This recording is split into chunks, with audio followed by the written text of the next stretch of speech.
At the northwestern shore of the Dead Sea, near the mouth of Wadi Qumran, lies an archaeological site of immense significance in Jewish history.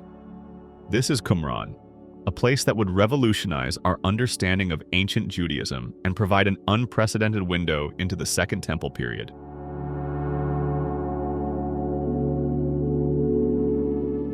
The site consists not only of the ancient settlement's ruins, but also encompasses a network of nearby caves.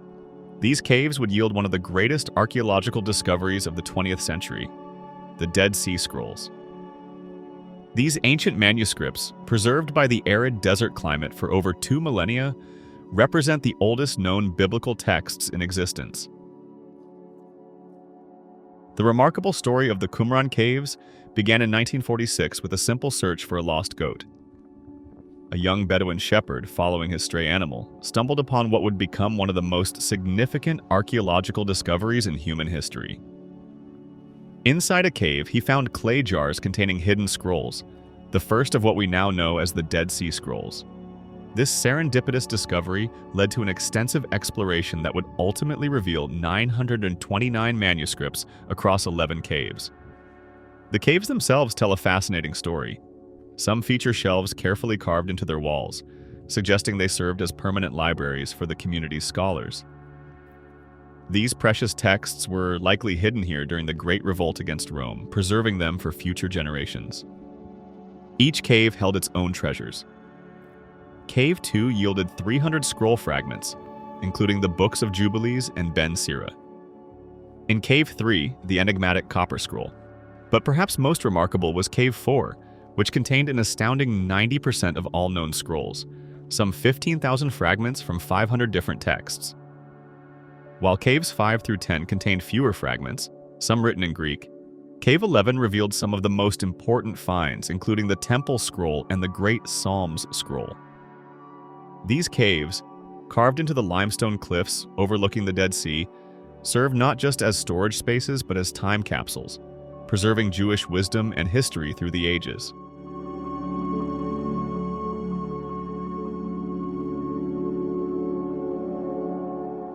Extensive archaeological excavations in the adjacent complex have revealed abundant evidence of a thriving Jewish settlement during the Second Temple period. The findings paint a vivid picture of daily life in this remote desert community, but they've also sparked fascinating scholarly debates about the true identity of Qumran's inhabitants. Most researchers connect the site with the caves and believe it was home to a Jewish sect known as the Judean Desert Sect. A widely accepted theory identifies them as the Essenes, a group frequently mentioned in the writings of Josephus, Philo, and Pliny the Elder. This connection has led to the common term Qumran sect. The Essenes were known for their ascetic lifestyle, communal living, and dedication to religious scholarship, characteristics that align well with the archaeological evidence found at Qumran.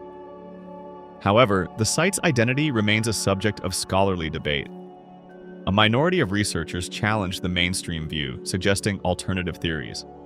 Some propose that Qumran served as the estate of a wealthy Roman family, while others argue it might have been a fortress housing Roman legionaries. Another hypothesis suggests the site originally functioned as a Hasmonean road fortress before being converted into a Herodian estate. In recent years, a new theory has emerged, suggesting that Qumran might have served as a refuge for Sadducee priests who once served in the temple.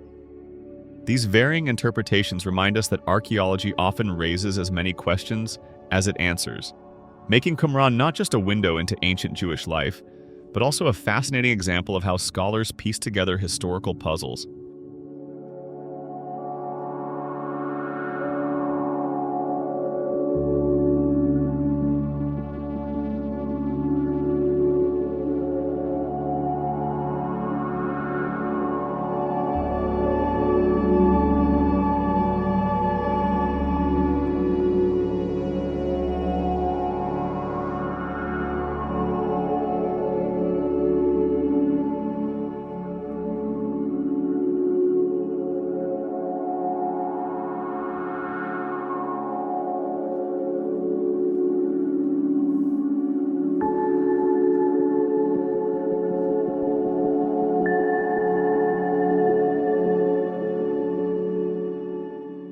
The abundance of clay oil lamps found in this room has led archaeologists to believe it was used as a study chamber where members of the community would read and learn well into the night.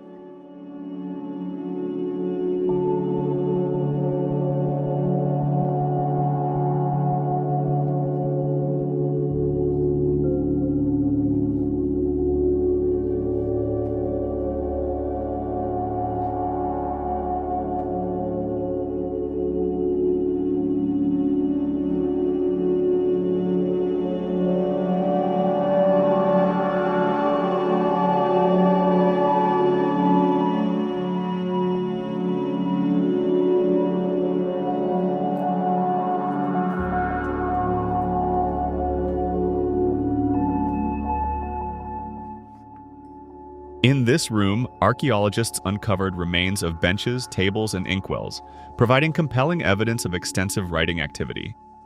This may well have been where the scribes sat, meticulously copying the scrolls that would later be preserved in clay jars and hidden deep within the caves of the surrounding cliffs.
The sophisticated water management system at Qumran stands as one of the site's most remarkable features. The complex includes an elaborate network of channels, cisterns, and ritual baths, mikvaot, that showcases both engineering ingenuity and religious dedication. Perhaps most telling are the numerous ritual baths discovered at the site, an unusually high concentration for a settlement of this size. These ritual baths, built according to Jewish religious law, provide compelling evidence of the site's Jewish identity and the community's deep commitment to ritual purity.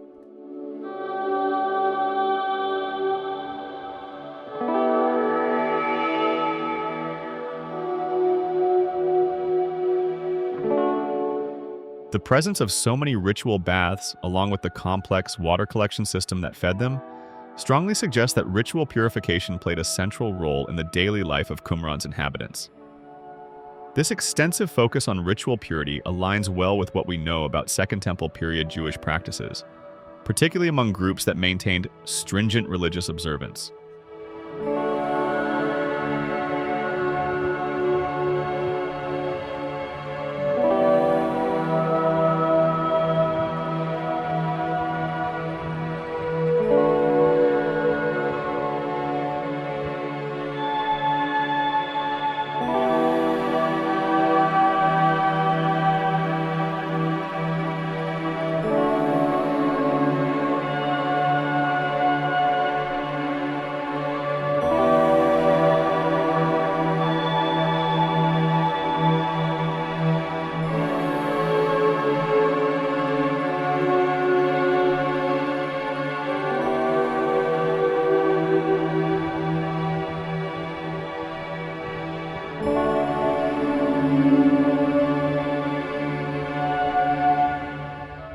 In this room, archaeologists made a remarkable discovery: 3 clay jars containing 560 silver coins, a finding that offers compelling evidence about the community's social structure.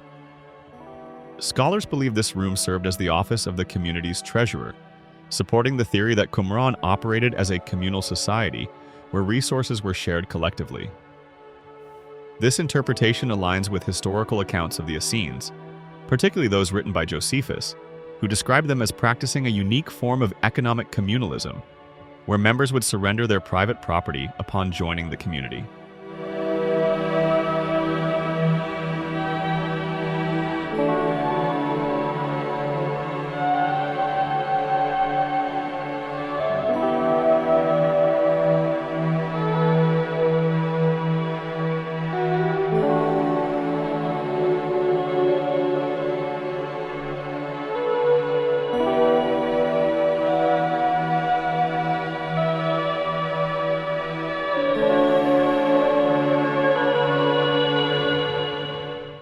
This extensive structure is believed to have served as the communal dining hall for the site's inhabitants. The existence of such a large gathering space strongly supports the interpretation of Qumran as a communal settlement rather than a private residence. Large halls like this were exceptionally rare in private Second Temple period construction, typically found only in Hasmonean palaces or Herodian architecture. The hall's size and design suggest it could accommodate significant numbers of people dining together, aligning with historical accounts of the Essenes' communal meals.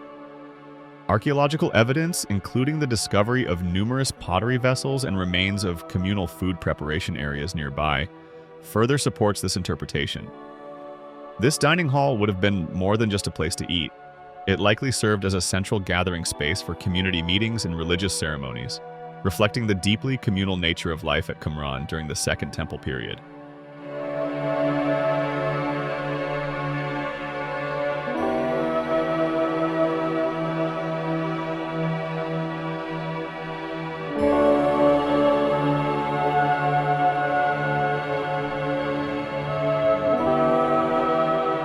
As we conclude our journey, we move away from the ancient settlement towards Wadi Qumran, the very lifeline that sustained this remarkable community. This dry riverbed, seemingly dormant most of the year, holds a spectacular secret. A few precious times annually, when winter rains gather strength in the Judean hills, the wadi transforms dramatically. The usually silent gorge erupts with life as flash floods cascade down the ancient waterfall, creating a magnificent spectacle that echoes through the centuries. In these rare moments, we can witness the same awesome natural force that the ancient inhabitants of Qumran knew well, the powerful desert floods that they so skillfully harnessed through their intricate water systems.